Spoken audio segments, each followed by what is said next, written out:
ఈరోజు ప్రపంచ ఆరోగ్య దినోత్సవం సందర్భంగా ఈ విధంగా ఐఎంఏ తరఫున సిటిజన్ వెల్ఫేర్ ఫోరం తరఫున వైద్య శిబిరం మెగా వైద్య శిబిరం సూపర్ స్పెషాలిటీ నిర్వహించడం చాలా ఆనందంగా ఉంది. మా తరఫున Surya skin and hair and JP dental hospital తరఫున ఇక్కడ ప్రజలందరికీ చిన్నపిల్లలకి అందరికీ కూడా ఈ వేసవి కాలంలో వచ్చే చర్మ సమస్యలకి వాటికి సంబంధించిన అవగాహన కల్పించడం, దాంతో పాటు మందులు ప్రొవైడ్ చేయడం అనేది నాకు చాలా సంతోషంగా ఉంది. అంతేకాకుండా ఈ సందర్భంగా ప్రపంచ ఆరోగ్య దినోత్సవం సందర్భంగా వేసవి కాలంలో ముఖ్యంగా చిన్నపిల్లలు పెద్దవాళ్ళకి ఈ చెమట పొక్కులు రావడం, వాటికి సంబంధించిన ర్యాషెస్ రావడం అనేది జనరల్గా చూస్తూ ఉంటాము.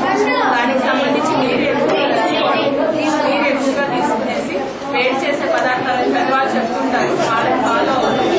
ఆ విధమైన పదార్థాలు బయట దొరికే నూనె వస్తువులను తీసుకోకుండా ఉండడం, చర్మానికి ఎంతసేపు అంటే దుస్తులు ధరించడంలో కూడా చలువ చేసేటివి కాటన్ గెంజి లేకుండా ఉండేటప్పుడు ధరించడం అనేది చాలా ఇంపార్టెంట్. జాగ్రత్తలు తీసుకుంటున్నా కూడా వాళ్ళకి ఏ విధమైన చర్మ సమస్యలు వస్తున్నప్పుడు మనకి ఇక వేసవికాలం చాలా విపరీతంగా ఉంటుంది. సో దగ్గరలో ఉన్న చర్మ వైద్య నిపుణులను సంప్రదించడం అనేది చాలా ఇంపార్టెంట్. ఈ అవకాశం కల్పించిన నాకు